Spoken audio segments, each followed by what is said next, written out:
Tous les mardis, on parle ciné avec Fouzi. Salut Fouzi. Salut. Semaine dernière, Ridley Scott était à l'honneur avec un film en streaming. Cette semaine, c'est un premier film d'une actrice qui est Sylvie Testu. Sylvie Testu qui donc fait son premier film après être passée par la case actrice et romancière et qui nous livre un premier film très réussi, ça s'appelle La vie d'une autre, c'est avec Juliette Binoche et Mathieu Kassovitz. Un vrai coup de cœur visiblement. Un vrai coup de cœur puisque ça raconte l'histoire d'une jeune femme qui tombe amoureuse et trouve un job le même jour. Après sa première nuit d'amour, elle se réveille dans un appartement inconnu à Paris.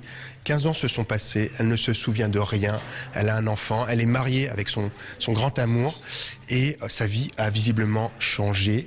C'est un espèce de voyage dans le temps, je vous propose de voir la bande-annonce.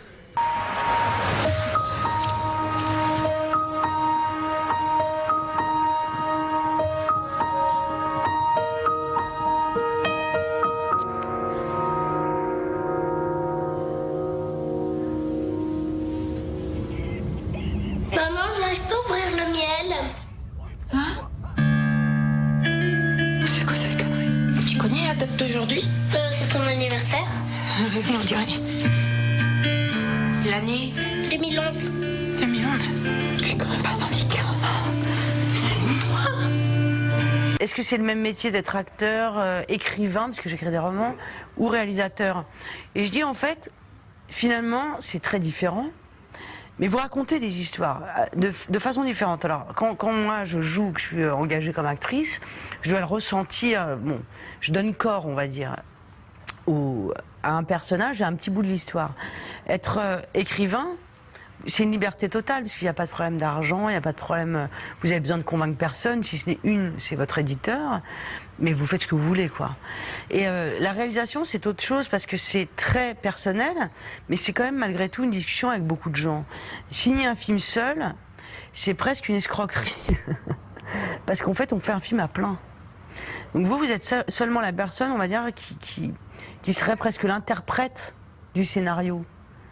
Parce que le scénario, c'est pas un produit fini. Le scénario, c'est une base sur laquelle le film va pouvoir se mettre en vie. Et le film, quand il se met en vie, on est plein, les acteurs. Ils ont leur rythme, ils ont leur vision des choses, ils ont leurs émotions, la lumière, la déco, tout ça. Moi, je suis là pour que tous aillent dans le même univers. Mais sinon, c'est une chose à plein. Donc c'est entre l'intimité et le partage, c'est pas tout à fait vrai, mais l'intimité et le groupe, quoi. C'est-à-dire, il y a une... Ouais, c'est un sport collectif, quoi. Je comprends plus rien.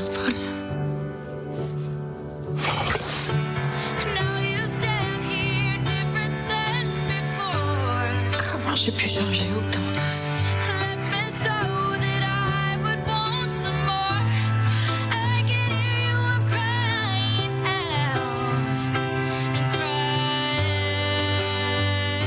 La plus géniale de la Terre. T'as encore rien vu.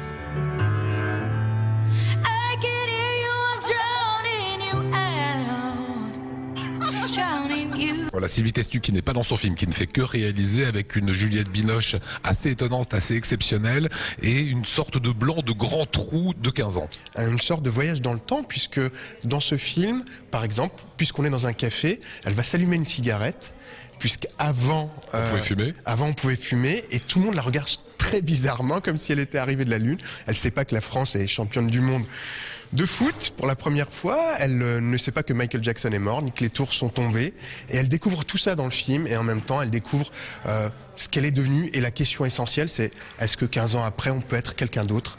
Est-ce que la latitude de changement peut être aussi énorme qu'on ne puisse nous-mêmes ne pas nous reconnaître? Tout ça c'est dans La vie d'une autre. Hein. C'est dans La vie d'une autre, voilà. Et c'est mon coup de cœur de cette semaine, allez voir ce film. Voilà, premier film, pas de raté, c'est un vrai film maîtrisé. C'est un vrai film maîtrisé qui va à l'essentiel, en passant par ce qui peut être très drôle. Voilà, ça sortira demain, mercredi, tout comme So What, qu'on retrouvera à 19h40. À 19h40, avec un groupe de jeunes musiciens. Ils ont entre 12 et 18 ans. Ils sont frères et sœurs. Ils s'appellent Elements 4. Et c'est vraiment un coup de cœur. Voilà, merci Fouzi.